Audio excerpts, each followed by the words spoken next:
asked her Life's to short, dear. describe the Don't let morning everything opportunities changed. slip away. Not the I know, leather, it's just hard not the sometimes. chrome, I know. not the wall of broad shoulders blocking out the July sun on Elm Street. What she remembered first was the sound, a low rolling vibration that climbed up through the soles of her shoes and into her bones, like the earth itself had decided to clear its throat. But that was Friday morning. This story does not begin on a Friday. It begins on a Thursday night in November, 21 years before, when the rain came down so hard it sounded like gravel on the roof, and a boy walked through her door who looked like he had been swallowed by the dark and spat back out. Ruth was 39 years old in the autumn of 2003. She had the hands of a woman who had worked every day of her adult life, rough at the knuckles, stained faintly with coffee, and cast iron seasoning nails cut short because long nails had no business near a commercial grill. She wore her dark hair pulled back in a practical knot, and she moved through the narrow space behind the counter of Ruth's counter with the efficient economy of someone who had done the same dance 10,000 times and no longer needed to think about the steps. The diner sat on the corner of Elm Street and 3rd in Casper, Wyoming, a block and a half from the on-ramp to Interstate 25. It was not a beautiful building. It had never been a beautiful building. It was a squat, single-story structure with a flat roof that collected puddles in the rain, a hand-painted sign above the door that George had painted himself the summer they opened, and a row of windows along the front wall that let in the flat Wyoming light in the mornings and glowed amber and warm at night like a lantern set out for travelers. George Calloway had built the diner with his own hands, or as close to his own hands as a man could manage with 2 small boys underfoot and a bank loan that barely covered materials. He had laid the checkerboard linoleum himself, 1 square at a time, on his knees over a long weekend in May of 1991. He had installed the lunch counter with the 8 red vinyl stools, the padded booths along the window wall, the pass-through between the dining room and the kitchen, where Ruth could see the grill and the grill could see her. George died in March of 2001, a heart attack sudden and total on a Tuesday morning before the breakfast rush. He was 44 years old. He was carrying a sheet pan of biscuits from the oven to the warming rack when his heart simply decided it was finished. The pan hit the floor. Ruth heard it from the dining room and knew the way a person sometimes knows things. They have no logical reason to know that the sound was not an ordinary sound. She had run the diner alone since then. Their 2 sons, Thomas and Daniel, had moved to Denver by 2002 each, with young families of their own, each carrying the particular guilt of men who have left their mother behind and have learned to live with it. They called on Sundays. They came for Thanksgiving when they could. They offered periodically to help her sell the diner and move closer to them, and she declined each time with the same quiet patience she used on customers who tried to send back food she knew was perfectly fine. The diner was the last place George's hands had touched every day. His signature was still on the business license in the frame behind the register. His spatula hung on a hook above the grill, the handle worn smooth in the shape of his grip. Ruth had not used it since he died. She couldn't explain why she kept it there, except that some things are not meant to be used anymore. Some things are meant to be witnessed. By the autumn of 2003, the diner was struggling, but alive. The breakfast rush was reliable truckers off the interstate, a handful of regulars who had been coming in since the 90s, the occasional family making time before a long drive. Lunch was decent on Mondays and Tuesdays. Dinner was thin most nights, thinner on weeknights, and Ruth had taken to closing at 10 instead of 11 to save on electricity and the particular exhaustion of standing in an empty room. She made the meatloaf every Tuesday. It had been George's recipe, adjusted over the years by small measures of instinct and habit until it was entirely hers. She served it with mashed potatoes, brown gravy made from the drippings, and 2 slices of Texas toast buttered, while still hot from the broiler. It was the most popular item on the menu on Tuesdays. By Thursday, if there was any left, it was usually dry enough to be charitable about. On the night of November 14th, 2003, there was still 1 serving left. The rain had started in the early afternoon and had not stopped. By 9 o'clock, it was the kind of rain that discourages everything conversation, movement, optimism. It came down in solid gray sheets across the parking lot, turned the street lights on Elm into smeared orange blurs, drummed against the flat roof of the diner in a sound like distant applause that never quite stopped. The interstate was quieter than usual. Only 2 customers had come in for dinner, a pair of long-haul drivers who sat at the counter, ate without talking, paid without lingering, and were gone by 8:30. Ruth was alone. She had wiped down the counter twice. She had refilled the sugar dispensers in the napkin holders and the ketchup bottles. She had swept the floor and was considering whether to mop it now or in the morning when the bell above the door made its small, bright sound and she looked up. The boy stood in the doorway. He was 12 years old, though she would not learn that until later. In the moment standing there in the entrance of her diner, with the rain roaring behind him and the November cold pouring in around him like something alive, he could have been any age that suffering makes a person. He was thin in the way that is not the same as being lean, the thinness of deprivation of meals missed and meals skipped and meals never offered. His jeans were dark with water from the knee down. The denim jacket he wore was 3 sizes too large, the sleeves hanging past his wrists, the collar turned up against a cold it was too thin to stop. Beneath it, a gray t-shirt clung to his narrow chest. His hair was dark and plastered flat against his forehead by the rain. And his eyes were blue. Not a soft blue, not the easy, forgettable blue of a clear sky. They were a deep, sharp, specific blue, the color of deep water or of a gas flame, and they were moving around the room with the rapid, systematic awareness of someone who has learned to read a room quickly and accurately as a matter of survival. The door, the counter, the pass-through, the back exit, Ruth, the display case, Ruth again. In the display case under the fluorescent light, the last slice of cherry pie sat on its paper doily, slowly drying out. Ruth's first instinct was the same instinct she had acted on 1,000 times, a reflex of the tired and the practical and the ready to be done for the evening. "Kitchen's closed," she said. Her voice was not unkind. It was simply the voice of a woman who was tired and had learned that tiredness honestly expressed is its own kind of truth. The boy did not move. He stood just inside the doorway, and the rain continued behind him, and his eyes stayed on the display case on the cherry pie, and something in the way he looked at it made Ruth's reflex lose its footing. She had seen hunger before. Working-class Wyoming was not a place where a person could avoid it entirely. She had seen the careful way certain families ordered the parents getting coffee, only the kids getting one plate to share the whole table, pretending that was preference rather than calculation. She had seen men come in at closing time and order the cheapest thing on the menu and nurse it for an hour and leave a tip that was clearly the last cash in their pocket. But the way this boy looked at that pie was different from all of those things. He looked at it the way a person looks at something they have already decided they cannot have. Ruth put down her rag. She walked to the end of the counter and around it into the dining room. And as she moved toward the boy, he did something she would not forget. He took one step backward. Not a full step, not a panicked retreat, just one instinctive step back, his shoulders tightening slightly, his chin coming up, the automatic flinch of a child who has learned that adults moving toward him usually means something is about to be taken away. She stopped. She kept her distance. She kept her voice level and low, the way she would have spoken to a stray dog she wanted to convince that she was not a threat. "Where are your parents?" The boy said nothing. His jaw was set. His eyes had gone from the pie to her face, and they were doing that rapid assessment again, reading her, measuring her, deciding how much danger she represented. She noticed then that he was favoring his left side very slightly. Not dramatically, not the wince of someone in acute pain, but the subtle compensation of someone who has been hurting for a while and has gotten used to working around it. His left arm hung a little lower. He shifted his weight to his right hip when he stood still. She noticed the bruising at his collar, too. Faint, partially hidden by the turned-up denim, the yellow-green of bruises that were several days old and fading. She had raised 2 sons. She knew what a boy looked like when someone had put hands on him. The boy reached into the pocket of the oversized jacket. For a single electric second, Ruth's heart did something complicated.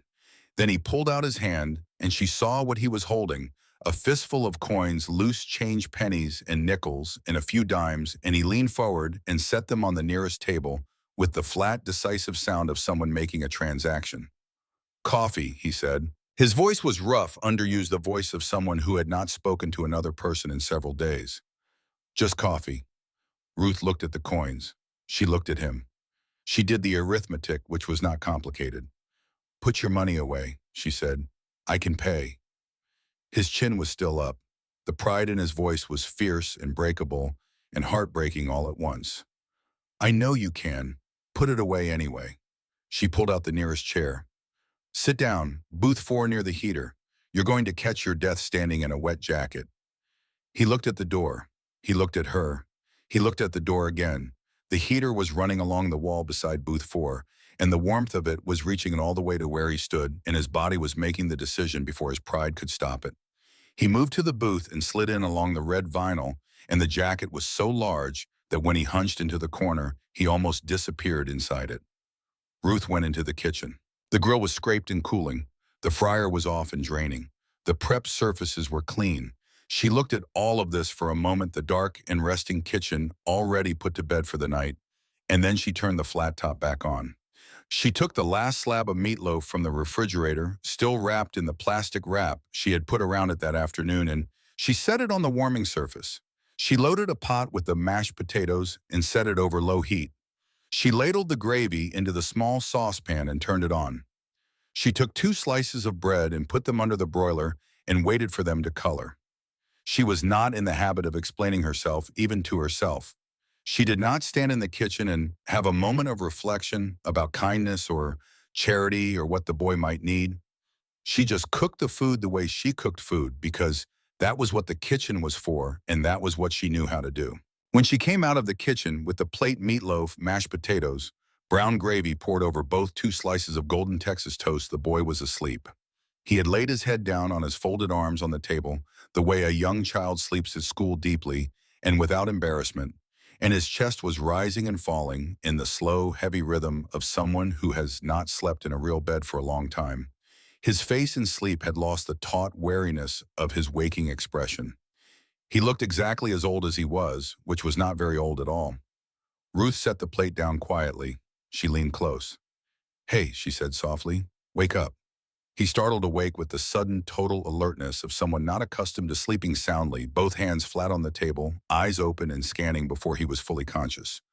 Then the smell of the food reached him and his whole body changed. His shoulders dropped. His hands relaxed. He looked at the plate in front of him and then up at her with an expression she had never quite seen before in a human face, a mixture of disbelief and a hunger so deep it was almost formal, like something that had been waiting a very long time to be acknowledged. I didn't order this, he said. I can't pay for this. It's on the house, Ruth said. She sat down in the booth across from him. Mistake in the kitchen. If you don't eat it, it goes in the trash. You'd be doing me a favor. He looked at her for one more second. Then he picked up the fork. She had seen people eat hungrily before. This was different. This was about eating with the complete unself-conscious ferocity of someone whose body had been in a state of emergency and had only now in this moment been given permission to stand down. He did not look up. He did not speak. He simply ate steadily and seriously, working through the meatloaf and the potatoes and the toast with a focused intensity that told her everything she needed to know about how long it had been since his last real meal. Ruth poured him a glass of milk and set it beside the plate without comment. She sat with him while he ate. She did not ask him questions. She did not perform concern or offer advice or try to extract information that would let her categorize the situation and decide what the appropriate response was. She simply sat in the booth across from a hungry boy and let him eat in peace, which was, she had found over the years, the rarest and most valuable thing you can offer a person who is used to being interrogated every time someone does something decent for them. When the plate was clean, and it was clean, scraped clean, the way a plate gets when someone has been hungry enough to stop caring about appearances, the boy sat back against the vinyl. The color had come back into his face. His shoulders had dropped from around his ears. He looked for the first time since walking through the door like and not a small cornered animal. Thank you, he said. His voice was stronger now. Ruth collected the plate. You got a place to sleep tonight. The wall came back immediately. She watched it go up, his eyes hardening, his chin, lifting again, all the careful armor reassembling itself in the space of a single breath. I'm fine. It's below freezing. I said I'm fine. He was already reaching for the jacket, already calculating the distance to the door. Ruth did not push. She stood up with the plate and carried it toward the kitchen and paused with her back to him. "I've got a cot in the back office," she said. "It's warm. Door locks from the outside. Nobody can get in. I don't need charity." "I know you don't." She turned. "I need someone to watch the building tonight. There's been a rash of break-ins on this block. $40 if you're still here in the morning." It was, of course, a lie. There had been no break-ins. But it was a good lie, the kind that gives a person with pride something to stand on while accepting help. And she watched him weigh it. He stood up from the booth. He was heading for the door. He stopped with his hand on the push bar and stood there for a moment with his back to her, looking out at the rain through the glass. Then he turned around. His face was different now. Not the wariness, not the pride, not the careful blankness he'd worn since walking in. He was looking at her the way people look at something they are trying to memorize, storing it somewhere reliable against the possibility that they might need it later. "I'm Eli," he said. "I'm Ruth." A pause. The rain, the heater, the hum of the refrigerator. "I won't forget this, Ruth." He said it quietly and directly without drama. "I promise." He pushed through the door and walked out into the rain, and the darkness took him. Ruth went to the window, but the night had already closed behind him, seamless and dark. She stood there for a moment with her hand flat against the cold glass, looking out at the empty parking lot, the rain coming down in silver needles through the cone of the parking lot light. Then she turned off the kitchen lights and began closing up. The next morning when Ruth came in at 5:30 to start the coffee, she went to booth 4 to wipe it down before the breakfast rush. The coins were still there on the table, but they had been moved.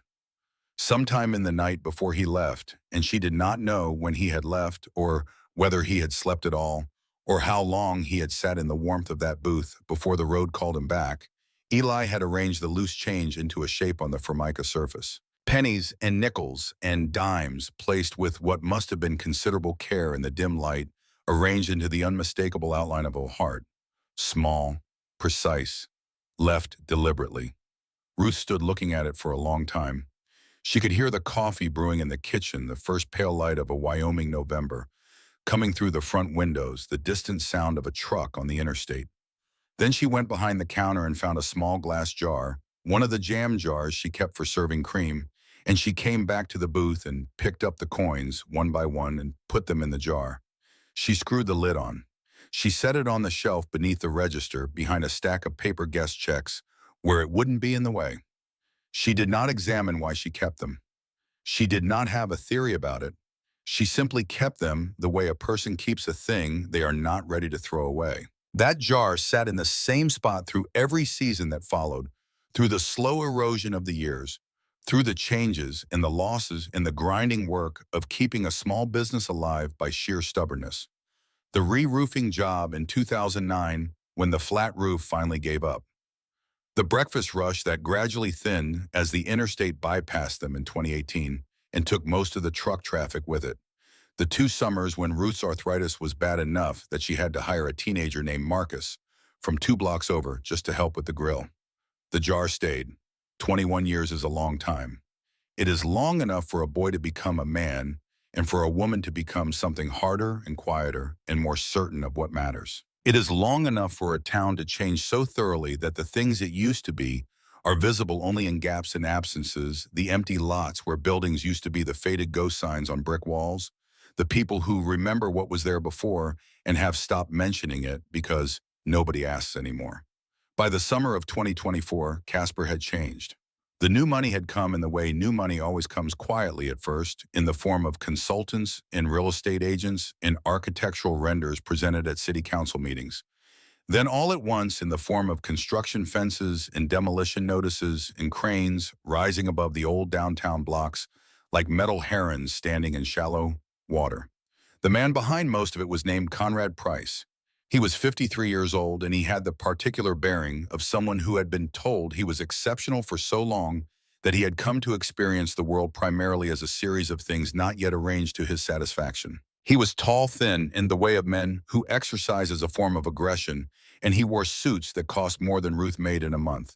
His company, Pinnacle Development Group, had spent the better part of 18 months buying up the block on Elm Street, one property at a time, the mechanic shop, the coin laundry, the vacant lot that used to be a hardware store. The project was called Summit Plaza. The rendering showed a gleaming 3-story complex with luxury retail on the ground floor, boutique office spaces above a rooftop terrace. The word revitalization appeared in every document connected to it. So did the phrase transformational investment and the phrase addressing underutilized commercial space, which was the language Price used when he meant he wanted to tear something down. The only property on the block he did not own was Ruth's counter. He had made his first offer in December of 2023. It was, Ruth had to admit, a fair offer, more than the building was worth, by any conventional measure, more than she would have made selling it herself. She had declined without extensive deliberation. He had made a second offer in February, higher. She had declined. A third offer in April, lower, the first sign of the shift in strategy, the beginning of the pressure campaign. She had declined. What followed was 6 months of the kind of sustained, low-level institutional harassment that is designed to grind a person down without leaving marks. The city health inspector began appearing at Ruth's counter 2 and 3 times a week, citing violations that no previous inspection had ever found: a crack in a floor tile, a condensation drip from the refrigeration unit, a question about the hood vent certification. Each citation had to be appealed and resolved. Each resolution cost time and attorney fees and energy that Ruth did not have to spare. The power began going out during the lunch rush, always briefly, always with the utility company expressing bafflement, always on the days she had a full dining room.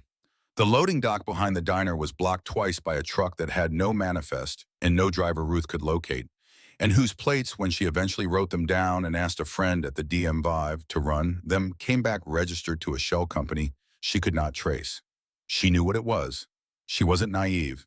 She had grown up in Wyoming, and she knew what it looked like when a man with resources decided to remove an obstacle. She complained to the city. She wrote letters. She spoke to a lawyer who told her she had no actionable evidence. Through all of it, she opened the diner every morning at 6 and ran the grill until closing. She made the meatloaf every Tuesday. She kept the jar of coins beneath the register. The morning Conrad Price walked through her door with his final offer. It was a Tuesday in July, the kind of Wyoming summer day that arrives with the flat, brilliant certainty of a declaration. Ruth was behind the counter. The breakfast rush had been quiet: 3 regulars, 2 cups of coffee, each gone by 9. She was working through the week's receipts, the numbers arranged in front of her, with the same patience she brought to everything, even bad news. Price came in at 10:15. He did not sit down. He never sat down. Sitting down would have implied that this was a negotiation, and Price had clearly decided several months ago that the negotiation was over. He was flanked by 2 men. One was a lawyer she recognized from his previous visits, a young man named Aldrich, who had the permanently apologetic look of someone who knows exactly what he's facilitating and has decided his mortgage is more important than his conscience. The other was a man she had come to know as Stack's heavyset, former military or former law enforcement, or both sunglasses indoors, the particular blank attentiveness of someone paid to be physically large in specific rooms. "Mrs. Calloway," Price said. The voice was the voice of a man accustomed to being listened to. "We need to bring this to a close." Ruth did not look up from the receipts. "The diner's not for sale, Mr. Price. That position hasn't changed." Price exhaled slowly, the exhale of a man performing patience for an audience of 1. He placed a thick envelope on the counter beside her ledger. She did not pick it up. "My patience has a limit, as all things do," he said. "I purchased your mortgage note from the Natrona First Bank yesterday afternoon. You are currently 3 payments behind. Under the terms of the original loan agreement, that constitutes a default that allows the new note holder, which is now me, to demand full repayment or initiate foreclosure proceedings." Ruth looked up. Jerry Hollis would never. "Jerry Hollis was let go last week," Price said. The word "let go" landed with the particular flatness of a door being shut. "The note transferred through proper legal channels. The remaining balance is $142,000. You have 72 hours to pay it in full or sign the sale documents." He slid the envelope toward her. "The offer in there is considerably lower than my previous offer because, frankly, Mrs. Calloway, you have cost me a significant amount of time and money and delay, and the adjustment reflects that." Ruth said nothing. She was looking at a point just past his shoulder at the framed business license on the wall where George's signature sat in blue ink, 30 years old and permanent. Price nodded to Stacks. Stacks stepped forward and picked up the glass jar from the counter, the jar she kept for daily tip collection, and turned it slightly in his hand, examining it with theatrical disinterest, and then set it back down with just enough force that it tipped and fell and shattered against the linoleum coins, skittering and spinning in every direction. Oops, Stack said. 72 hours, Price said. Friday at noon I'll be back. If the balance is not paid and the papers are not signed, I'll bring the foreclosure order to bearer and the city demolition permit simultaneously. Aldrich has both ready to file. He turned toward the door. He paused with his hand on the push bar, the same push bar where a cold, wet boy had paused 21 years earlier and glanced back at her over his shoulder. Try to be practical, Mrs. Calloway. Sentiment is an expensive luxury. The door opened. The door closed. They were gone. Ruth stood behind the counter for a long time without moving. Then she came around the counter and sat down on the floor among the scattered coins and the pieces of the broken jar, her back against the cabinet below the register, her knees drawn up, and she wept with the quiet efficiency of a woman who has learned to cry without wasting too much time on it. The breakfast light came in flat and gold through the front windows, the hum of the refrigerator, the creak of the building settling, the sound of an 18-wheeler passing on the interstate far away and going somewhere. She reached down among the coins and found a piece of the broken jar, curved glass thick at the base, and as she turned it over in her fingers, the edge of it caught her thumb, and she felt the small, bright sting of the cut in the first bead of blood, and she held her thumb pressed against her palm and sat there on the floor of George's diner with her eyes closed. She had kept this place alive for 23 years without him. She had gotten up before dawn every single morning and made the coffee and turned on the grill and opened the door because the door needed to be open and there was no one else to open it. And it was going to end like this. On a Tuesday in July, because a man in an expensive suit had decided that her corner of Elm Street would look better as a luxury shopping complex. The woman who saved Ruth's counter was not yet aware that she was about to do it. Della Hurst was 28 years old, and she ran a local news blog called the Casper Record from her apartment 3 blocks away. She wrote about city council decisions, local business openings, utility disputes, the kind of hyper-local journalism that the internet had mostly killed and that she was determined to keep alive by sheer personal conviction and a modest Substack subscription base. She had a camera, a decent one, nothing professional, and an instinct for the kind of story that made people feel something about the place they lived. She had heard about Ruth's situation through a customer of Ruth's who knew her mother. She came in on Wednesday afternoon, the day after Price's visit, and asked Ruth if she could record a short interview. Ruth hesitated. She was a private woman. She had lived her life primarily in the doing of things, rather than the talking about them. But she looked around the diner, the space George had built, the linoleum he had laid one square at a time, the spatula on the hook, the shelf where the tip jar used to sit, and she thought about the fact that by this time Friday, it might all be in, and she thought with the careful, pragmatic logic of someone who has exhausted all other options that she had nothing left to lose. All right, she said, but I want to sit in booth 4. Della set up her camera on a small tripod. She sat across from Ruth in the booth. The afternoon light came in through the front windows at a low angle the way it does in Wyoming in July, and it lit up the side of Ruth's face and the counter behind her and the shelf where the small glass jar of coins sat barely visible in the background.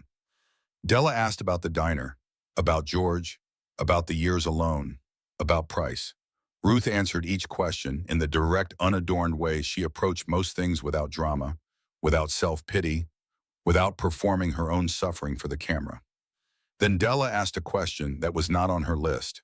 She asked it because something in Ruth's face, the way it softened slightly when she talked about keeping the door open for everyone who needed it, made her curious about where that instinct came from.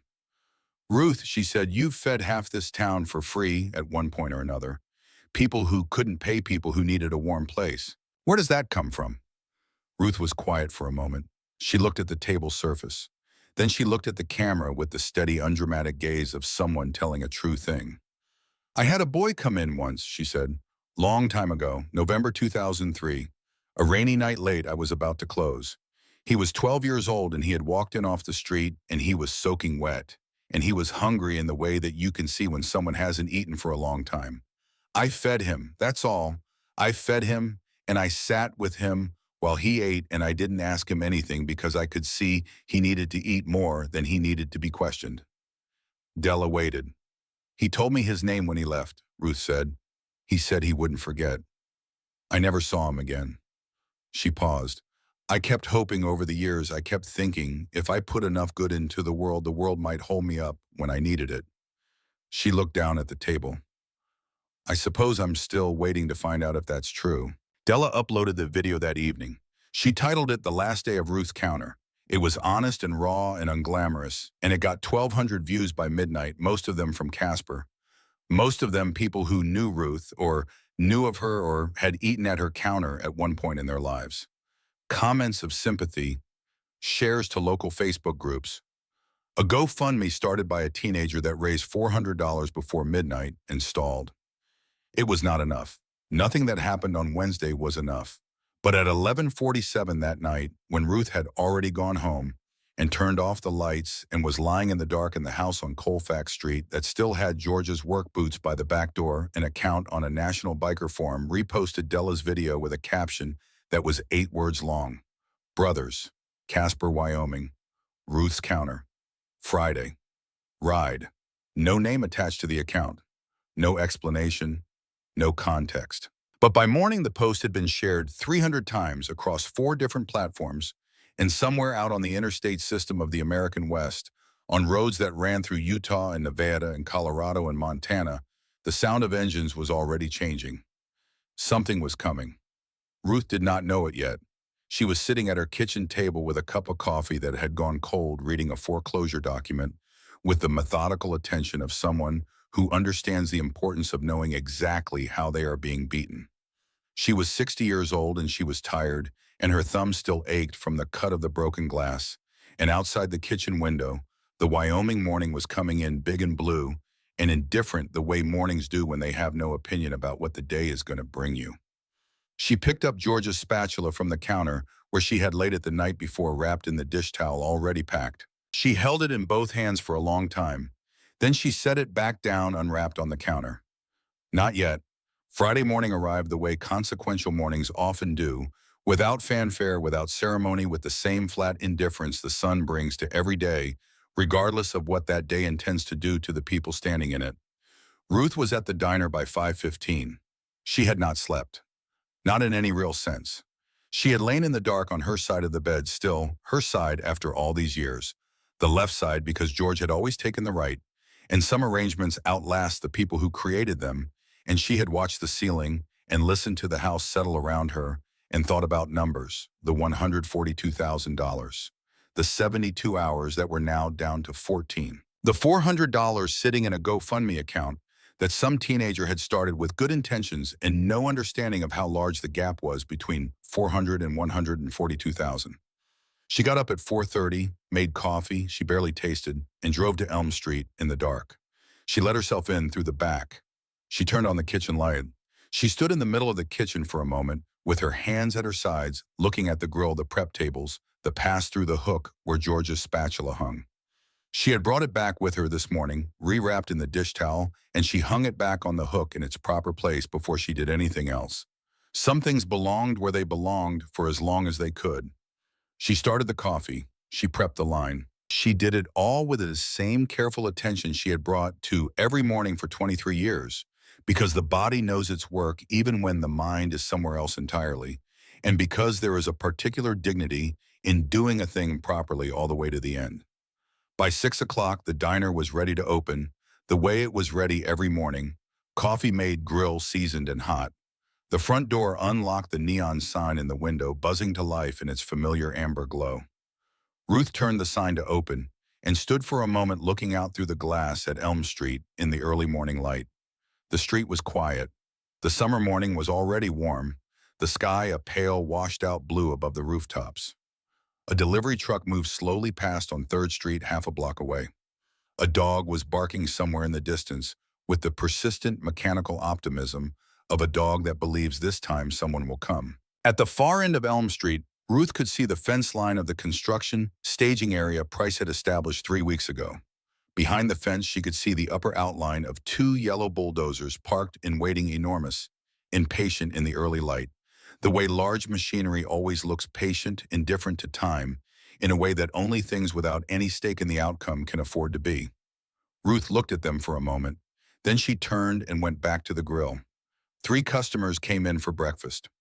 Old Mr. Fenwick, who had been coming in every weekday morning since 1998, who was 77 years old and ordered the same thing every time: 2 eggs over easy wheat toast, black coffee, small orange juice, and who ate with the unhurried dignity of a man who has reached the age where he has decided that meals are important enough to take seriously. He did not mention the foreclosure. He did not mention Price or the bulldozers or the GoFundMe. He ate his eggs and read a section of the newspaper he had folded to the crossword and left a $5 tip on a $7 check the way he always did. Then the Alderman sisters, Patrice and Gwen, both in their late 60s, who walked every morning from their house on Birch Street and rewarded themselves with coffee and a shared order of pancakes at the end. They were the kind of women who had known Ruth for 20 years and loved her in the practical, unsentimental way of long acquaintance. And this morning, Patrice had held Ruth's hand across the counter for a moment without saying anything, which was the most honest thing anyone had done for her in days. They left at 7:45. After that, the diner was empty.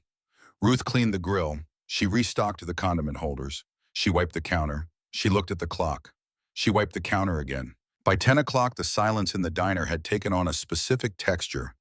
Not the comfortable silence of a slow morning, but the pressurized quiet of a room where something is about to happen. Ruth had lived long enough to know the difference. She went to the shelf beneath the register and took down the small glass jar.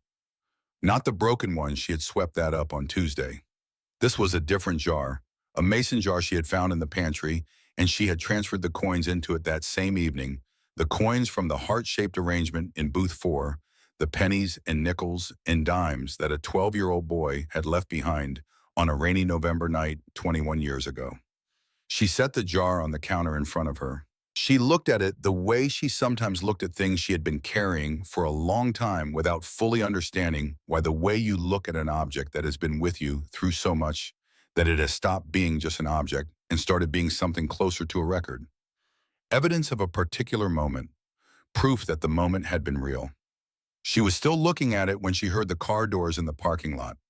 Conrad Price arrived at 11:30, 30 minutes early. She had expected 11:55, the theatrical last minute of a man who wanted her to spend as long as possible in anticipation. The 30-minute early arrival was a different kind of theater, the theater of a man so certain of his outcome that punctuality had become optional. He came in with Stacks and a different lawyer, this time not young Aldrich, but an older man with the practiced blankness of senior litigation counsel, someone brought in specifically for the formality of a closing. There was a briefcase. There were documents already arrayed inside it. Ruth could see when the lawyer set it on the counter and opened it, papers organized with tabs and markers ready for signature. Price was wearing a hard hat. It was yellow, brand new, and he wore it with the specific self-satisfaction of a man who considers it a prop and knows it. He looked around the diner the way a person looks at a room they have already mentally emptied and refurnished, cataloging what will go where when the current contents have been removed. "Mrs. Calloway," he said, "it's time." "I have 30 minutes, Ruth said. Her voice was steady. She was proud of that. "There's no reason to wait 30 minutes. The outcome is determined. Let's make this clean and efficient." He nodded toward the papers. "Sign the sale agreement and the note transfer confirmation. You walk away with whatever's in the GoFundMe and your personal effects. I'll give you until tomorrow noon to clear out the furniture." Ruth's hands were flat on the counter. She could feel the slight ridging of the laminate surface under her palms, the texture of it real and physical and present. "I have 30 minutes, she said again. Price exhaled. He looked at Stacks. He looked at the lawyer. He looked back at Ruth with the expression of a man recalculating how much of his time he is willing to spend on the specific variety of stubbornness being presented to him. "Fine," he said. He moved to one of the counter stools and sat on it and took out his phone. 30 minutes. The diner was very quiet. The clock above the pass-through showed 11:32. Ruth looked at the mason jar on the counter. She looked at the clock. She looked at George's spatula on the hook above the grill. At 11:43, the coffee cup nearest the edge of the counter began to rattle. It was subtle at first. The kind of vibration you feel in the soles of your feet before you consciously identify it as sound.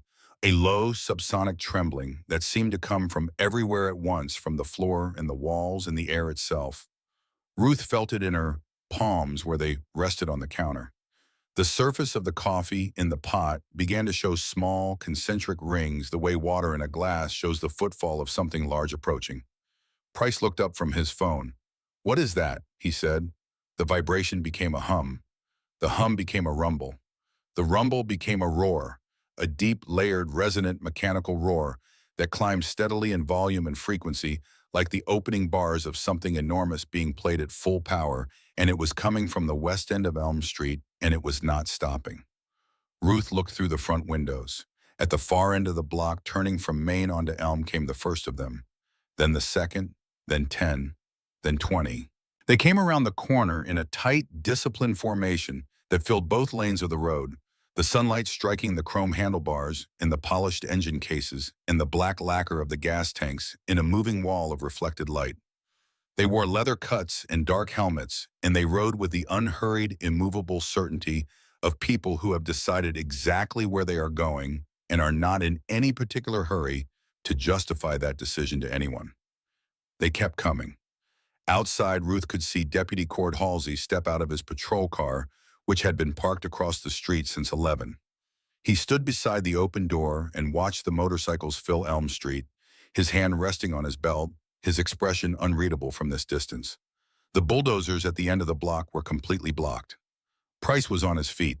"This is a public road," he said, his voice finding a higher register than it usually occupied. "They can't just, this is obstruction, this is—" He turned to the lawyer. "Call the city." The lawyer was looking out the window at the motorcycles and appeared to be making his own calculations about what city officials were going to be willing to do about 100 Hells Angels on a Friday morning in Wyoming. The column slowed. At the head of it, a single rider on a massive custom Harley-Davidson chopper, blacked out entirely, matte black frame, black engine, black pipes, raised his left fist. All 97 motorcycles stopped. The sound died, not gradually, not with the staggered, trailing quiet of traffic slowing at a light. All at once, with a synchronized precision that suggested it had been practiced or that it came from some shared instinct. Deeper than practice, 97 engines went quiet in the same second, and the silence that followed was so sudden and so complete that it had physical weight. It pressed against the windows of the diner. It filled the street.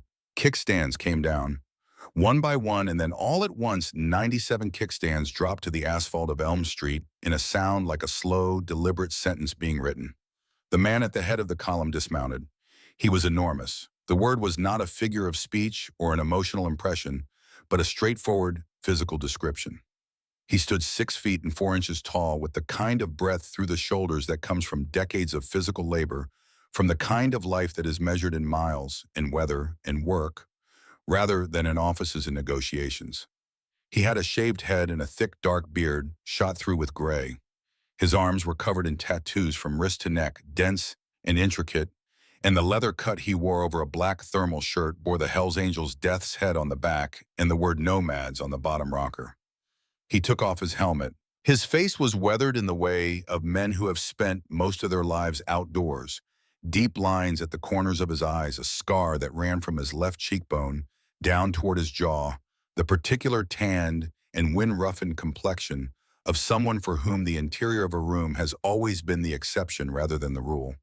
And his eyes were blue. The same blue he'd had at 12 older, now marked by weather and miles and years of looking at roads that didn't end, but unmistakably the same. Pacific and sharp and capable of reading a room in 3 seconds flat. He looked through the window of the diner, scanning with the rapid awareness of someone who has always done this automatically. He found Ruth behind the counter. He held her gaze for 3 seconds. Then he walked toward the door. Behind him, 96 men dismounted and moved to the sidewalk and to the space in front of the bulldozers and to the edges of the parking lot, and they stood there with the patient, outward-facing stillness of men who have taken up a position and intend to hold it. The bell above the door made its small, bright sound. He had to duck slightly to clear the frame. He came in and the room changed the way rooms change when certain people enter them, not through any action or announcement, but through some quality of presence that rearranges the air. He was looking at Ruth and only at Ruth, and he moved past Conrad Price with the particular quality of disregard that is more absolute than hostility. Price was not an obstacle, not a threat, not even a person to be navigated around. He simply was not relevant. Price said something. Ruth did not hear what it was. The man stopped at the counter. He reached into his leather cut. Price flinched and Stacks took a half step forward, and the lawyer went very still. And what he brought out was not a weapon. It was a piece of paper. Old paper folded many times along creases that had been folded and unfolded so often they had become soft as fabric, the surface of it yellowed and fragile with age. He unfolded it carefully with the deliberate hands of someone handling something that matters to them, and he laid it on the counter in front of Ruth. It was a receipt, a carbon copy receipt from Ruth's counter. The paper was the specific pale yellow of the receipt paper she had used in the early years before she switched to thermal. The ink was faded but legible. The date in the upper right corner read November 14th, 2003. The items listed one meatloaf, special one glass of milk. Total $8.50. Paid in full, the stamp from her old cash register. On the back in handwriting that was unmistakably the handwriting of a child. Unsteady, effortful, each letter formed with the careful concentration of someone who had not written much and knew it were two words: I owe you. Ruth looked at the receipt. She looked up. She looked at the blue eyes across the counter from her, and 21 years collapsed into nothing at all. Hi, Ruth, he said. His voice was low and rough, and there was something in it that was not quite steady. Kitchen still open. The silence in the diner was total. Ruth's hand moved before she decided to move it. She reached across the counter, and her fingers found the scar on his cheek, the long scar from cheekbone to jaw, and she touched it gently the way you touch something you are not entirely sure is real. You're the boy, she said, the one with the denim jacket. I was the boy. The corner of his mouth moved, not quite a smile, something more complicated. Now they call me Anvil.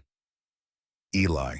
She said his name the way she had said it only a handful of times in the 21 years since, when she'd thought about that night, which she had more often than she would have admitted to anyone. I always wondered if you were okay. He went very still. Not the careful stillness of someone controlling their reaction, but the stillness of someone who has just been struck by something they weren't braced for. He looked at her with those blue eyes inhabited now by a man who had lived 21 years of a life that had left marks, but the essential quality of them unchanged, still that same watchful, guarded, deeply private intelligence she had seen in a boy standing in a doorway in the rain. You wondered about me, he said. Of course I did. Simple, factual, the way Ruth said most true things. Eli looked at the counter. His jaw worked once. He put both large hands flat on the laminate and took a breath through his nose and let it out slowly, and when he looked back up, his eyes were bright in a way that had nothing to do with anger. Excuse me. Conrad Price's voice cut across the moment like something thrown. He had stepped forward and was standing behind Eli's left shoulder, his phone in his hand, his hard hat still on. The theater of it was ruined now. The hard hat looked absurd, but he did not appear to have noticed. I don't know who you are or what this little reunion is about, but this woman has a debt that is due in, he checked his watch, 17 minutes. Unless you are presenting a certified cashier's check for $142,000, I suggest you and your friends clear the road and let this transaction conclude. Eli did not turn around. He did not turn around in the same way that a mountain does not turn around when someone speaks to it from a few feet away. He reached down to the saddlebag he had carried in over one shoulder. Heavy black leather, the straps dark with road use, and he set it on the counter with a solid final sound that rattled the napkin holders and made the coffee cups chime against their saucers. He unbuckled the straps with the calm of someone performing a routine task. He upended the bag. Bundles of cash came out, hundreds banded in rubber bands, dense and real, and immediately countable by the eye, even without the exact count. They tumbled and stacked and spread across the countertop in an unruly, undeniable pile that pushed the mason jar of coins to one side and covered the foreclosure documents the lawyer had laid out and reached the edge of the counter before the bag was empty. $150,000, Eli said, covers the debt. The rest is a tip. Ruth's hands went to her mouth. Della Hurst in the corner booth where she had been sitting with her camera since before opening.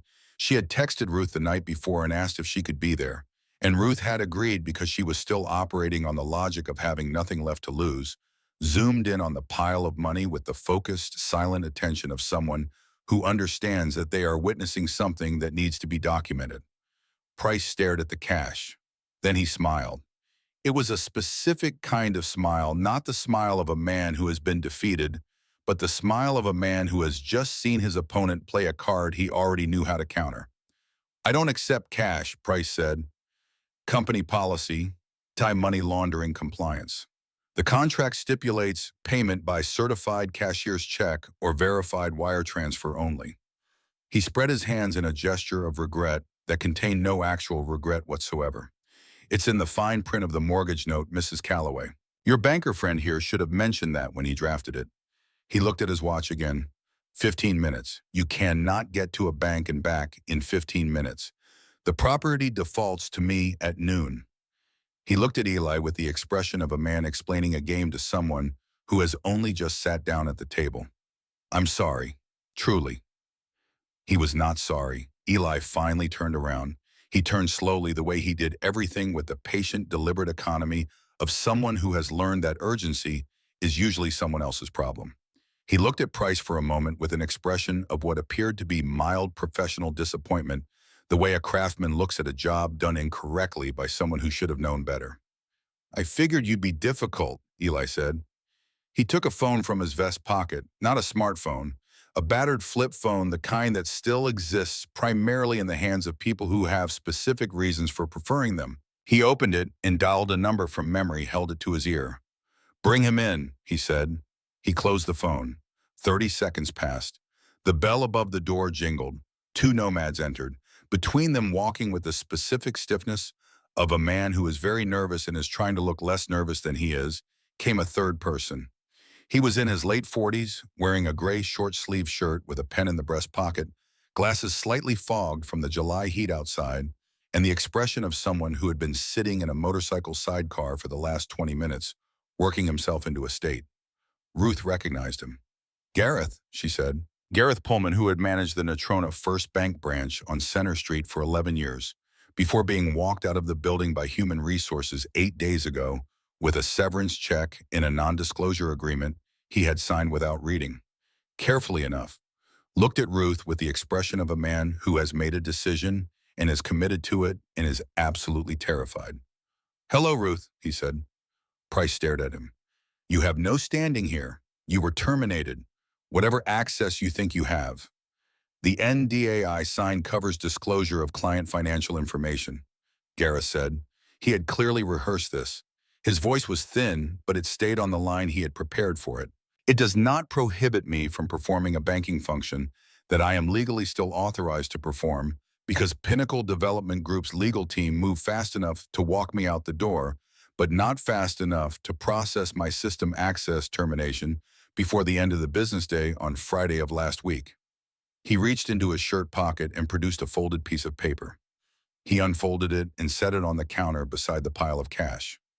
"The transfer of Mrs. Calloway's mortgage note from Natrona First to Pinnacle Development Group was executed on Thursday," Gareth said, "but the recording of that transfer with the Natrona County Clerk's office has not yet been completed.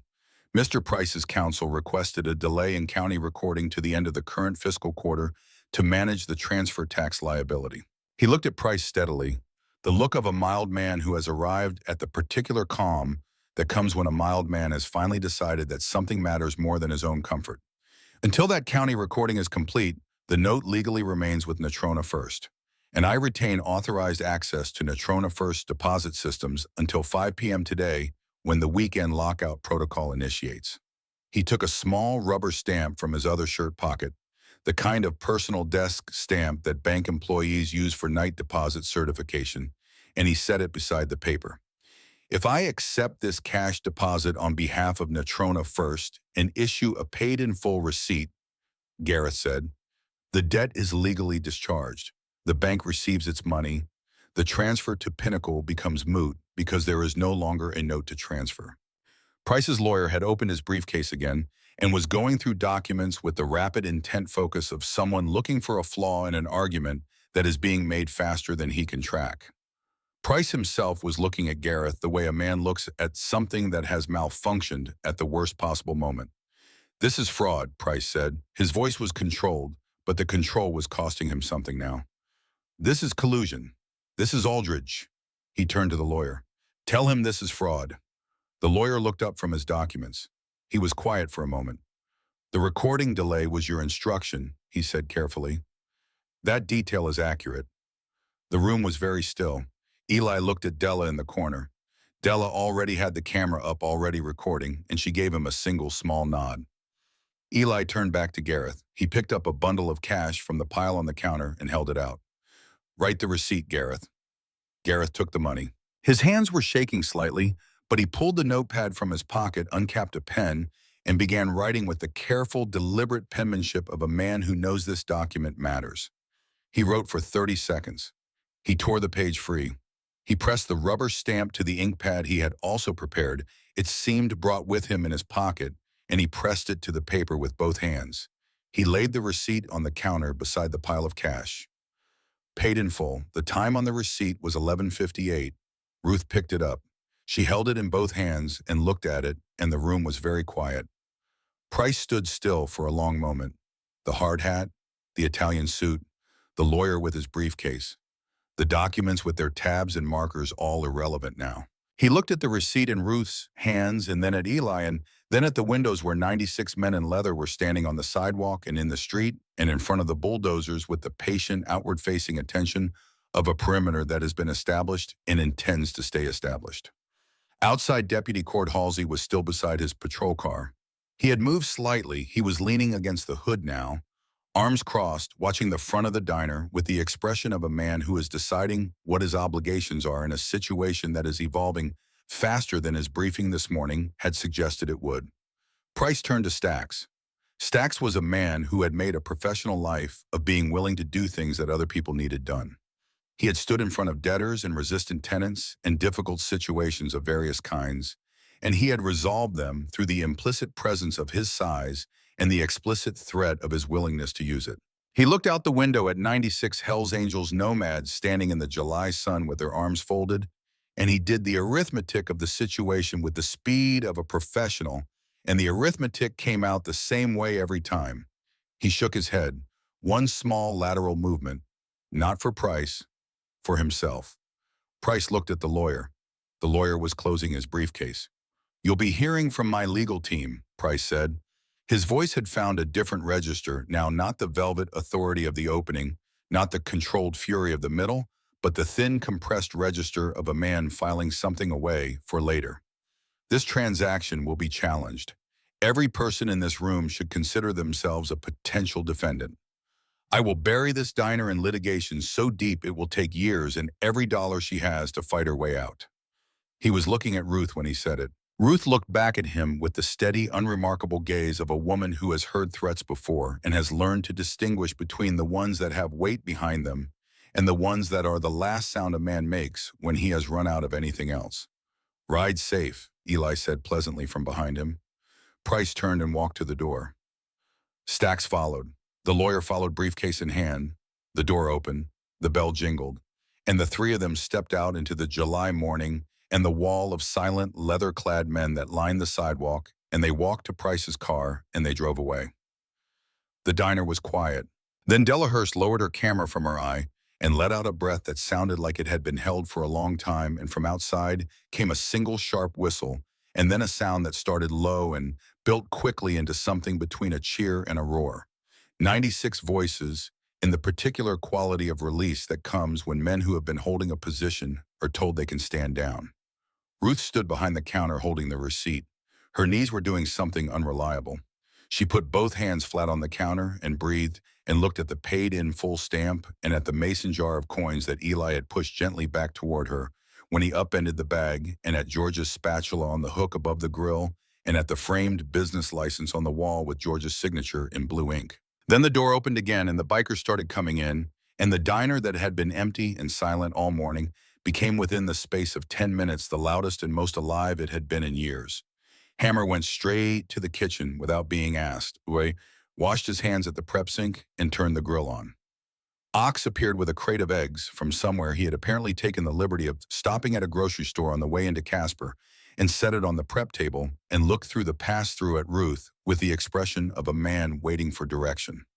The jukebox in the corner, which had not worked since 2019, was apparently not beyond the skill set of a nomad named Briggs, who spent 15 minutes with the back panel open and then fed it $1 and stepped back as Johnny Cash came out of it like a man walking out of a long sentence. Ruth sat in booth 4. Eli sat across from her. It was in its way the same as it had been 21 years ago. The same booth, the same table, the same two people on opposite sides of it. Everything else was different. The boy was a man, the woman was 60, the denim jacket was gone, replaced by 40 pounds of leather and iron and road miles. But the way Eli held his coffee cup, both hands wrapped around it, drawing warmth from the ceramic, the way a man draws warmth from the only reliable things in his life, was exactly the same gesture Ruth had watched a 12-year-old boy make with a glass of milk on a rainy November night.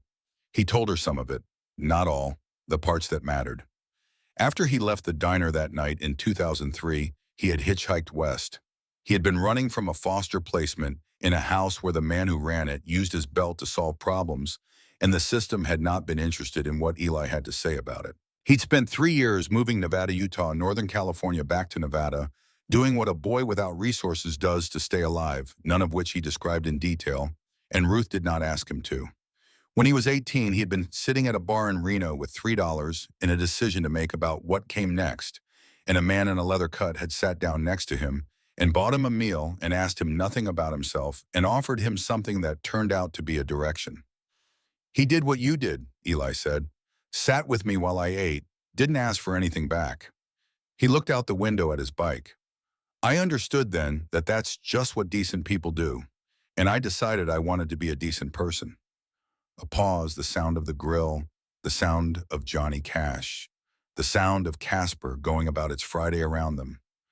I never forgot this place, he said. Never forgot the booth, the meatloaf, the way you sat there and didn't push. He turned the coffee cup in his hands. I always told myself when I had something worth bringing back, I'd come back. Ruth looked at him for a moment. How did you know, she asked, about price, about what was happening? We have ears, Eli said simply. Truckers, road people, word moves on the interstate the way it always has, person to person, stop to stop. Someone saw Della's video while at a truck stop in Rawlins and shared it to a forum I check. When I saw the name Ruth's counter, he stopped. I was in Sturgis with the boys. We were heading to a rally in Utah. He looked at her. I told them we needed to take a detour. All 97 of you. That's just the nomads who were at Sturgis. He allowed himself a small sideways expression that was not quite a smile. I made some calls, told them a woman who'd once saved my life was being bullied by a suit. Bikers hate suits, Ruth. It wasn't a hard sell. Ruth was quiet for a moment. Through the window, she could see Elm Street, the motorcycles lining the curb, the bikers moving between them and the sidewalk, the two bulldozers sitting blocked and inert at the end of the block with nobody in the cab and nowhere to go. Deputy Halsey was still there talking on his radio, and his expression from this distance still gave nothing away, but his decision to stay parked across the street and not cross it was its own kind of statement. It's not over, Ruth said. Eli's expression changed. The warmth didn't leave it, but something settled beneath it, the particular quality of attention of a man shifting from one mode into another, the way a hand shifts from open to closed. No, he said. He has lawyers. He has people on the city council. He has a lot to lose, Eli said. Men who have a lot to lose and just had it taken away don't go home and sleep. He looked at her steadily. Tonight. He'll come tonight. Not with lawyers and not with documents. Ruth felt the cold slide in under her ribs. She thought about what Stax had done to the tip jar. The casual, practiced ease of it. The way Price had not even looked at the broken glass on the floor when he walked out. You need to go to your sister's tonight, Eli said. You have a sister in Denver. Go. She looked at him. How do you... I did some reading before we rode in. He said it without apology. Go to Denver, just for tonight. Leave the building to us. You can't... Ruth. He said her name the way he had said it at the door 21 years ago, directly, simply, without performance. I kept a promise for 21 years to get here. I'm not going to let someone burn it down the night I arrive. The word burn settled in the air between them. Ruth looked at the spatula. She looked at the business license. She looked at the mason jar of coins sitting on the counter in the afternoon light, the old pennies and nickels and dimes inside it catching the light in small, dull gleams. Outside, Hammer leaned through the pass-through and called out that the pancakes were ready. An ox appeared from the kitchen, carrying a plate in each hand, and looked around the dining room for somewhere to put them. And the jukebox moved from Johnny Cash to Merle Haggard, and the diner filled up with the smell of coffee and bacon and hot butter on a cast-iron surface. And for a few hours, it was the most alive room in Casper, Wyoming, and maybe the most alive room Ruth had stood in since the last morning George had worked the grill. She took George's spatula down from the hook. She carried it to the back office and set it on the desk where she would remember to take it with her when she left for Denver. Some things you don't leave behind. She went to the pass-through and put on an apron and helped Hammer run the grill because the breakfast rush had become a lunch rush, and there were 100 men in her diner who had ridden a long way in July heat, and they were hungry. She fed them. That was what she knew how to do. Ruth drove to Denver in the dark.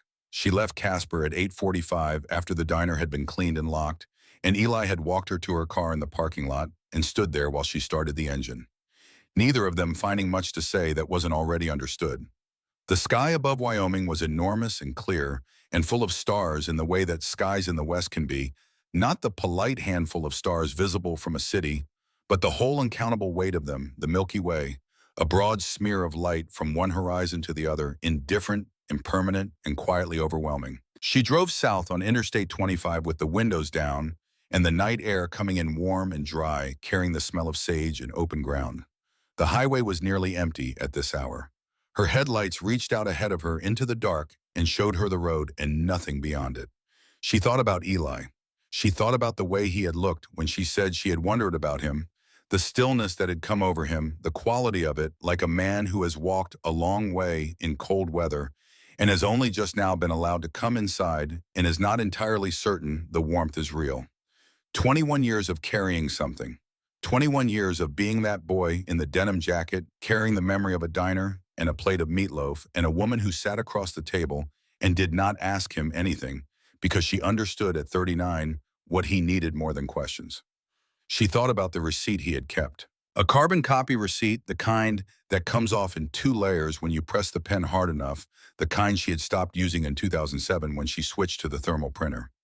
He had kept it in his vest, presumably, or somewhere close to that, somewhere that meant it traveled with him, went where he went, sat in whatever drawer or box or pocket, held the things that mattered. For 21 years, through Nevada and Utah and wherever the road had taken him, through whatever the road had taken him through. She had wondered about him. Of course she had. She pulled into her sister Margaret's driveway in the Wash Park neighborhood of Denver at 11:15. Margaret was waiting up. Ruth had called from the road, and she opened the door before Ruth got to the porch and held it open and said nothing, which was the right thing, which was the thing Ruth needed, which was why Margaret had always been the sister Ruth called when things were genuinely bad rather than merely difficult. They sat in the kitchen and drank decaf, and Ruth told her sister the story from the beginning, the whole of it, and Margaret listened the way good listeners listen, not waiting for her turn to speak, but actually following Ruth into the narrative, her face moving through its responses honestly and without management. When Ruth finished, Margaret was quiet for a moment. 97, she said. 97, Ruth confirmed. Margaret looked at her coffee cup. George would have loved this story. Ruth smiled. It surprised her the smile arrived before she could decide about it, real and uncomplicated. He would have put it on a sign in the window. She did not sleep. She tried in the guest room that smelled of Margaret's fabric softener and the faint cedar of the closet lying on her back in the dark with her hands folded on her stomach. But her mind kept going back to Casper, to the diner, to the dark building on the corner of Elm and 3rd with Eli and his men, somewhere inside it, waiting in the dark for something she did not want to think about too precisely. She checked her phone. Midnight, 12:30. 1. At 1:47, she got up and went to the kitchen and made tea and sat at Margaret's table in the dark and watched the screen of her phone and waited. Back in Casper, the diner was dark and still. The closed sign was turned in the window. The parking lot was empty, swept clean of the afternoon's 100 visitors and their machines, every coffee cup washed and stacked, every table wiped, the grill scraped and cooling. To a person driving past on Elm Street, it looked exactly as a closed diner looks: inert, locked, finished for the night. Inside, nothing moved. Eli was on a stool near the back exit, the one that opened into the alley behind the building. He had turned the stool so his back was to the wall, and he could see both the kitchen and the pass-through into the dining room. He had been sitting there for 4 hours. He was not restless. Restlessness was a thing he had worked out of himself a long time ago, on long watches in cold places. He sat with the particular patience of a man who has learned that waiting is not wasted time, but simply time that has not yet revealed its purpose. Hammer was at the window beside the refrigeration unit position so he could see the alley approach from the south. He had been a line cook before he had been anything else, and he had the cook's habit of running through mental checklists in idle moments: miss place, prep, sequence, timing. It kept the mind occupied without distracting it. Ox was at the front window of the dining room in the dark, far enough from the glass that he was not visible from outside. He was the largest man in the group, which made him paradoxically easy to overlook, because the eye tends to process very large things as furniture rather than as threats until the moment they move. Three other nomads, Briggs, who had fixed the jukebox, and two men named Cutler and Farr, were positioned in the kitchen and at the emergency exit at the far end of the dining room. All of them had been in tighter spaces than this. All of them had waited longer. Della Hurst was not in the diner. She was in a car parked half a block north on Elm Street, a dark sedan she had borrowed from her neighbor, sitting low in the driver's seat with her camera on the passenger seat and her laptop open on her knees, the screen dimmed all the way down. She had three things running simultaneously: a live stream to the Casper Records YouTube channel, a direct feed to the camera Eli had let her mount on the kitchen wall above the hood vent, and a voice connection to Eli's flip phone that would stay open until one of them ended it. The camera above the hood vent was small, a trail camera that Briggs had produced from somewhere in his saddlebags, the kind used for wildlife monitoring, compact and motion activated and capable of operating in near total darkness. It was positioned to cover the back door and most of the kitchen floor. The live stream had 700 viewers at midnight. By 1 in the morning, it had 1,200, most of them people who had seen the afternoon's events and had come back to the channel to see what happened next. By 2 in the morning, it had over 4,000, fed by shares and cross posts and the particular algorithm of late-night internet attention that routes toward things happening in real time. Della watched the viewer count climb and said nothing into the open phone line. At 2:17, she said, "Dark van, coming north on the alley from the direction of 2nd Street. No headlights." Eli's voice came back, "Copy." Slowing down, stopping behind the diner. "Copy. Stay on the stream. Do not move the car." The van stopped. It sat for 90 seconds with no visible activity, the standard pause of people about to do something they would prefer not to do in front of witnesses, reassuring themselves that there are no witnesses. The night was quiet. The alley was dark. The diner looked exactly as empty as they needed it to look. The side door of the van slid open. Three men got out. They wore dark hoodies and dark pants and the kind of balaclava face coverings that are sold in ski shops and have no other common application. Two of them carried red plastic gasoline canisters of the 5-gallon variety, the standard ones. The ones you buy at any hardware store, nothing unusual about them except what they were being carried toward. The third man carried a pry bar and something in his jacket pocket that produced a slight rectangular bulk at the hip. They moved to the back door of the diner.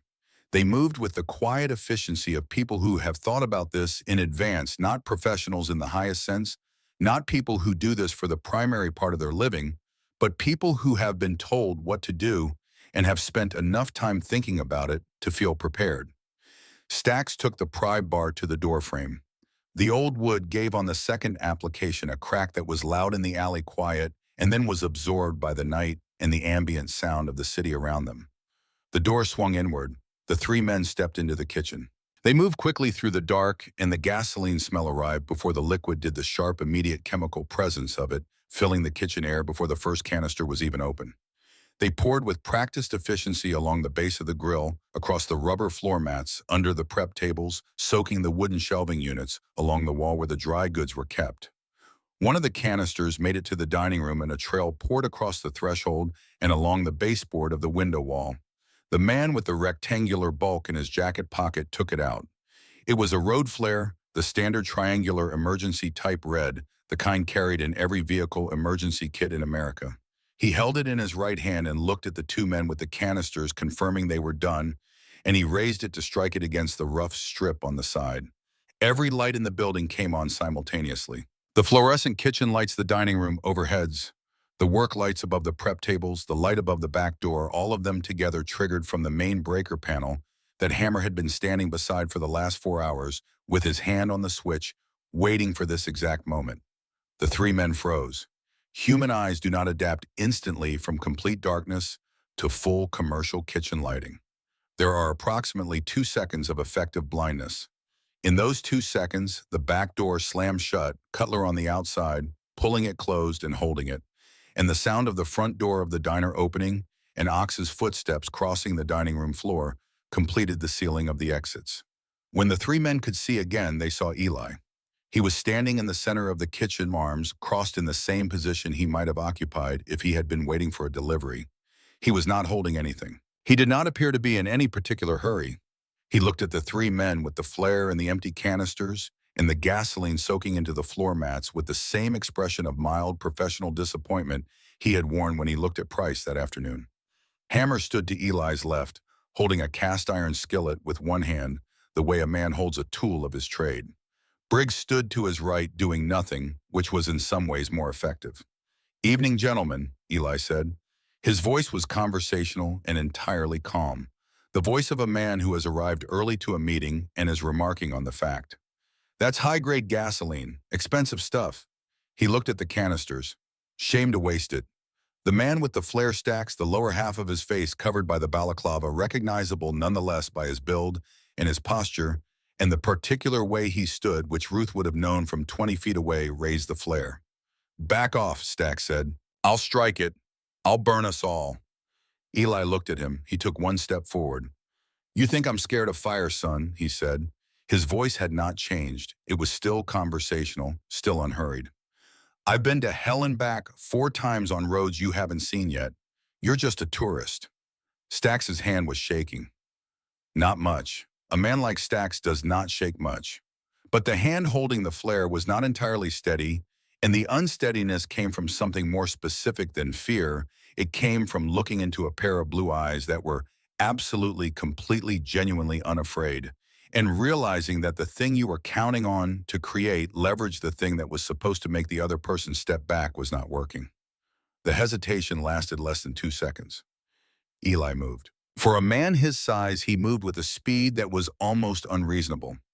Not the explosive speed of someone who has been coiled and waiting, but the efficient mechanical speed of someone who has performed this kind of action many times and has eliminated every unnecessary motion from it.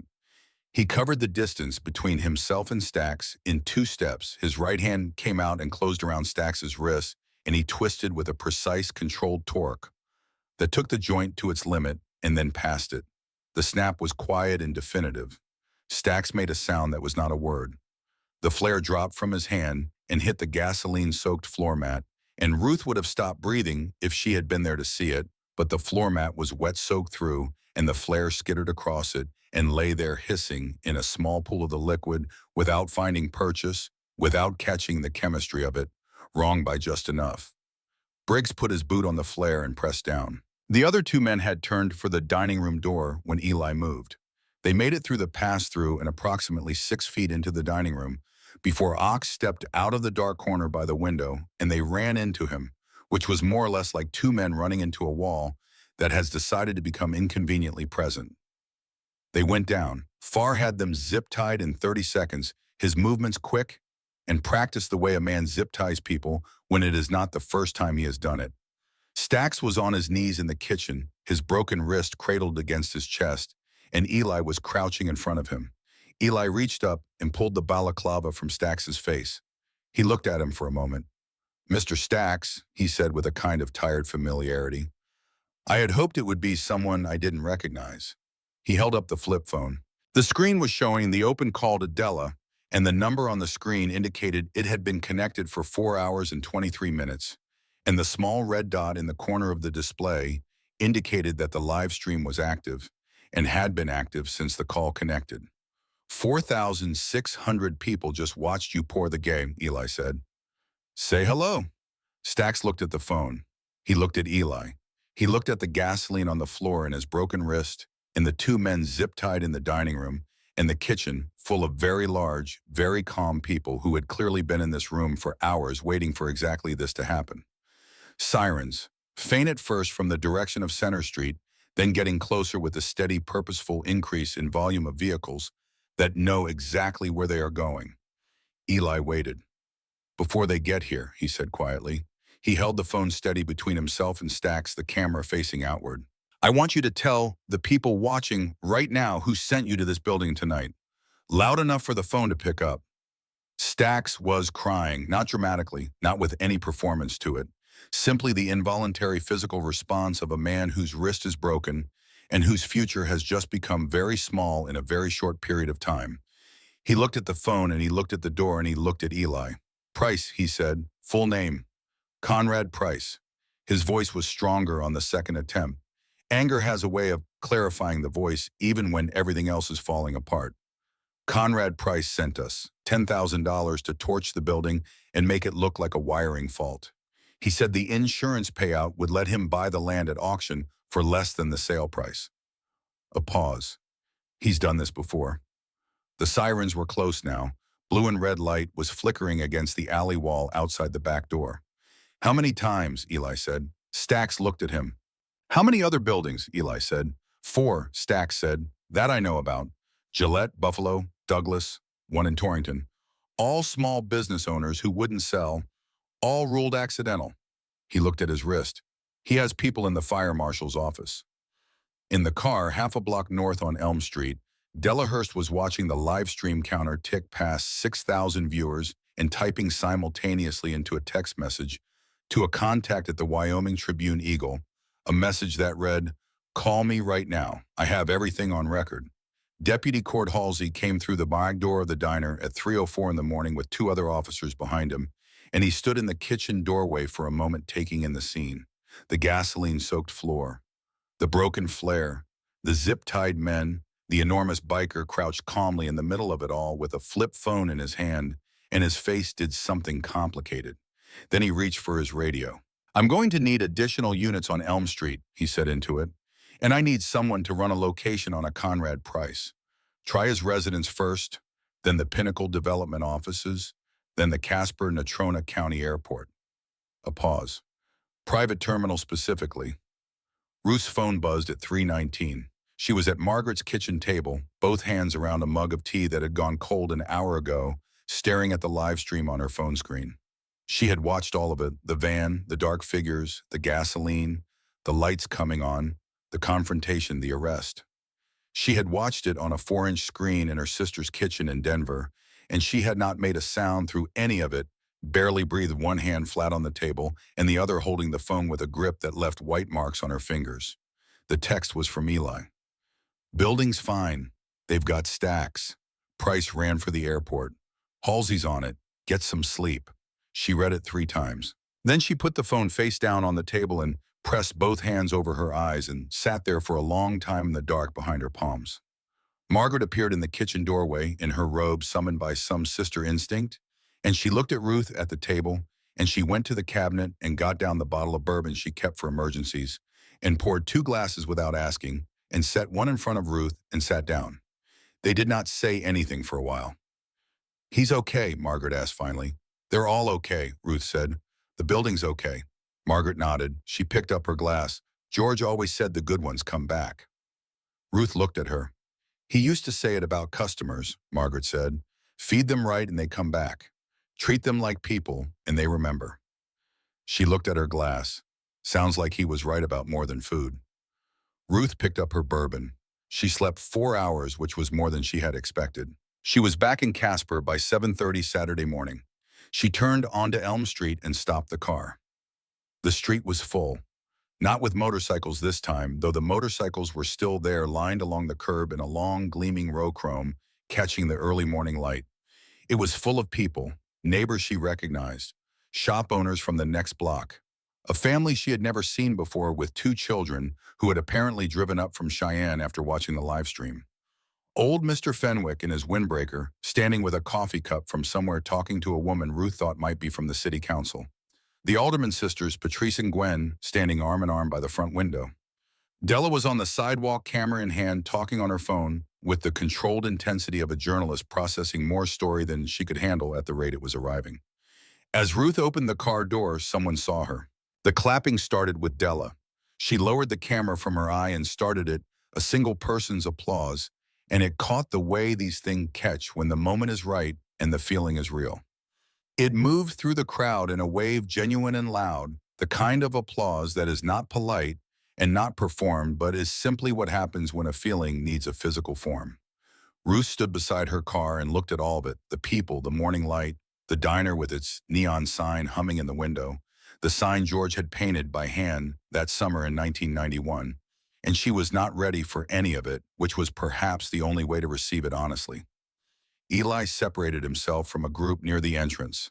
He looked like a man who had not slept, which he hadn't, but who had also arrived at the particular clarity that sometimes comes on the other side of a long and consequential night.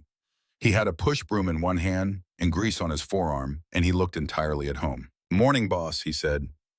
Ruth walked toward him. She looked at the door. The frame where Stax had put the pry bar was splintered at the strike plate, but a steel reinforcement plate had been bolted over the damage, rough and functional, the work of someone who had a drill and a piece of steel and had applied them in the middle of the night.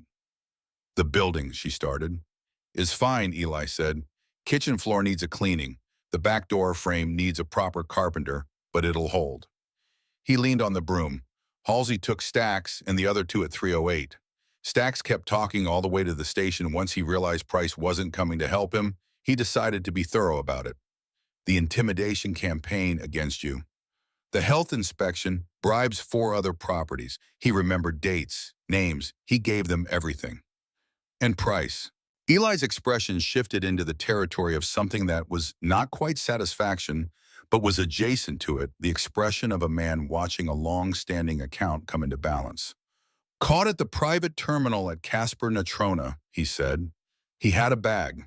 The FBI was already there when Halsey's call went out, because apparently when 6,000 people to live stream a man confessing to arson and 4 prior incidents of the same, the field office in Cheyenne considers it an expedited matter. He paused. "He's looking at federal arson charges, racketeering bribery of a public official, and whatever the prosecutors decide to add once they've had time to read through Stax's complete statement. No bail. His lawyers are working on it, but they're working uphill." Another pause. "Pinnacle Development Group issued a press release at 6 this morning. They're calling him a rogue element. All claims against your property have been withdrawn." Ruth looked at him for a moment. "They offered to pay for the door repairs," Eli added, "for goodwill purposes." "What did you say?" "I told them we handle our own repairs." Ruth looked at the reinforcement plate on the doorframe, rough, immediate, practical. The work of men who saw a problem and addressed it with what they had. "Thank you," she said. Eli shook his head once. "Don't." "Eli, don't thank me for this, Ruth." He said it without hardship in his voice. "Let me just have done it." She understood that. She nodded. Inside, Hammer was already at the grill. The breakfast crowd was beginning to fill the booths and the counter stools, and the sound of the diner and the morning coffee, percolating orders, called through the pass-through the bell above the door marking arrivals. The low conversational hum of people gathered in a warm room. Overfood was filling the space. The way sound fills a room that has been too quiet for too long and is grateful to have something to carry. The GoFundMe, Della told her at one point during the morning rush, had passed $180,000 in the night. Donations from Wyoming and Colorado and Texas, and further from people who had watched the live stream or seen the clips shared across platforms, from people who had never been to Casper and never would be, who had simply watched a woman hold her ground and wanted to be part of what happened next. Ruth worked the grill beside Hammer. She flipped pancakes and turned bacon and ladled gravy and called orders and refilled coffee and did all of it with the same focused attention she had brought to every morning in this kitchen for 23 years, except that this morning the weight that had lived in her shoulders for 6 months was gone. And without it, she felt lighter than she had expected. Not euphoric, not triumphant, just present in the way a person is present when the thing they were bracing for has passed, and the world is simply the world again, going about its business. Around 2 in the afternoon, the quality of sound in the diner changed, not dramatically, not all at once. But Ruth heard it from the kitchen, a slight shift in the room's frequency, the particular quality of a gathering that is preparing to become a departure. The bikers were finishing their near coffees. They were zipping their cuts.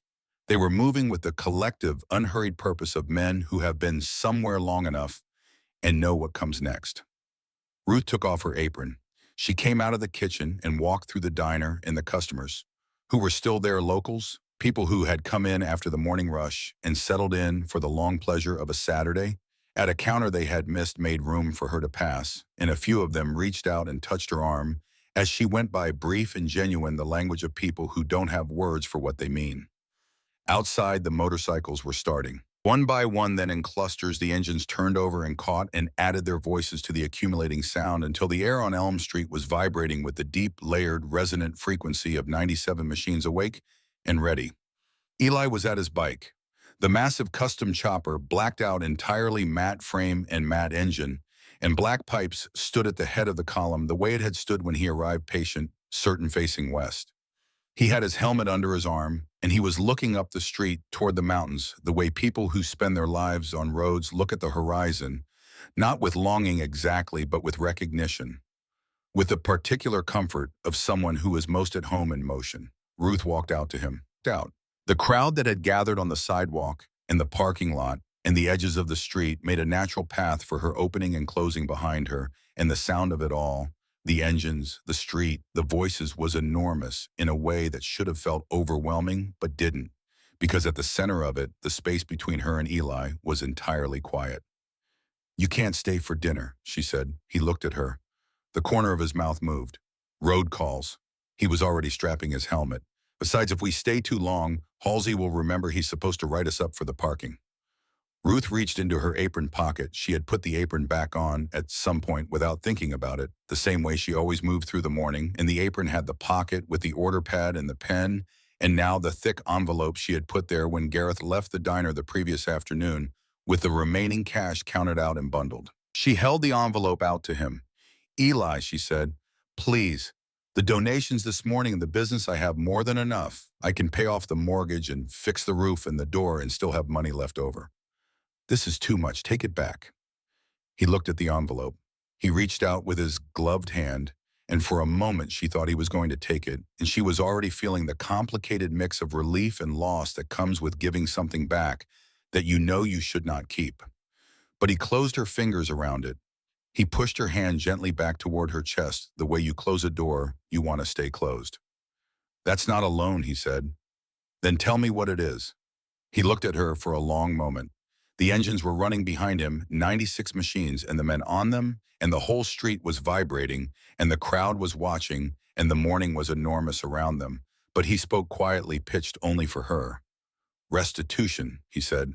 "For 21 years, I carried the weight of being that hungry boy. I carried the shame of it, the shame of needing something that bad, the shame of not having the means to pay for what I needed." He looked down at the envelope in her hands, and then back up at her face. "When you fed me that night, you didn't just give me calories, Ruth. You fed me like I was worth something. And when the whole world, every system, every person in authority, everyone who should have been looking out for me had decided I wasn't worth much at all, you treated me like a human being, without asking for anything back, without making me feel the debt of it." He paused. "That money is paper," he said. "What you gave me, I've been spending that my whole life, every time I sat with someone who needed it. Every time I didn't ask for anything back. Every time I tried to be the decent thing in someone else's bad night." He looked at her steadily. "That's yours. That's what you put into the world 21 years ago. I'm just returning it in the only currency I've got." Ruth did not speak. She was not going to be able to speak for a moment, and she knew it, and she did not try. She turned and walked back into the diner and went to the register and opened the drawer beneath it and took out the mason jar. The small mason jar with the pennies and nickels and dimes inside it, the coins that had been sitting in that drawer for 21 years through every season and every difficulty. And every morning she had gotten up and opened the door because the door needed to be open. She came back outside. She held the jar out to him. Eli looked at it.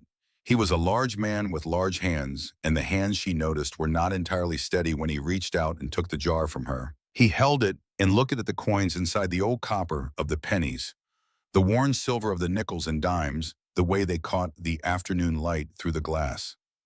He turned it slowly, the way you turn something you have been trying to imagine for a long time and are only now holding for the first time.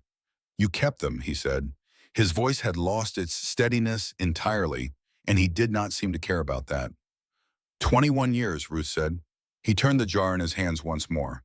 He looked at it for a long time without speaking. Then he looked up at her, and she saw in his face what she had seen 21 years ago in a boy sitting in booth 4 on a rainy night, the specific expression of someone who has been carrying the weight of their own unworthiness for so long that being seen, truly seen, is almost more than they know how to hold. He put the jar carefully in the interior pocket of his leather cut close to his chest. He put on his helmet. He swung his leg over the bike, the leather creaking under his weight, and settled into the seat with the ease of someone returning to their proper element, and he looked down at her from that height. Then he raised his fist. It went up slowly, deliberately, and behind him, 96 fists rose in unison, a single, synchronized gesture, total and absolute. A salute that had no words because the words were inadequate, and everyone present understood that. Ruth raised her hand, not a fist, just her hand open the way you wave at someone you love who is going somewhere. Eli kicked the bike into gear. The sound that came from 97 Harley-Davidson engines engaging simultaneously was not a sound so much as a physical event, a concussive wave of mechanical force that moved through the chest and the stomach and the bones, that shook the windows of Ruth's counter and rattled the neon sign and lifted the hair on the arms of everyone standing within 100 yards of it.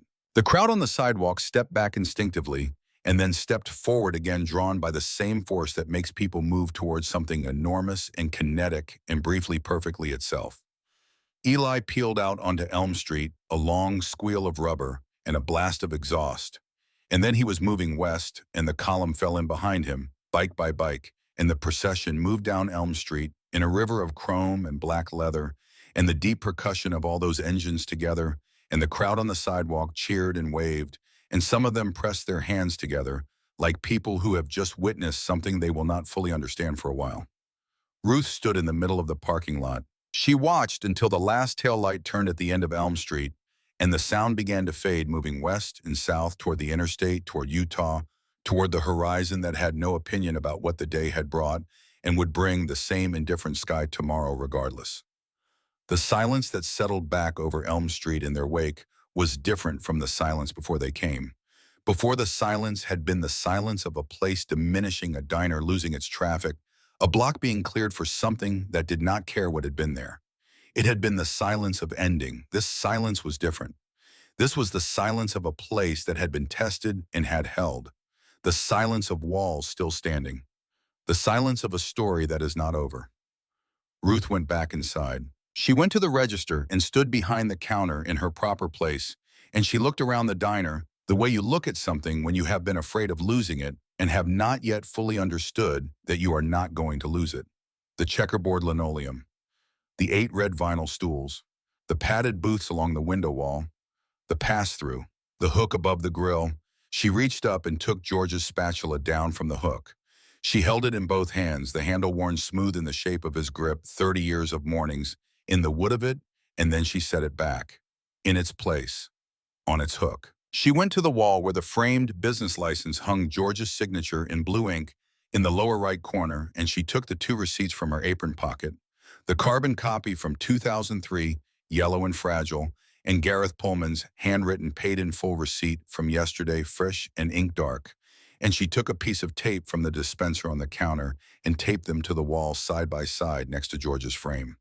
2 pieces of paper, 21 years apart, the beginning of a debt and the end of it. She stood back and looked at them.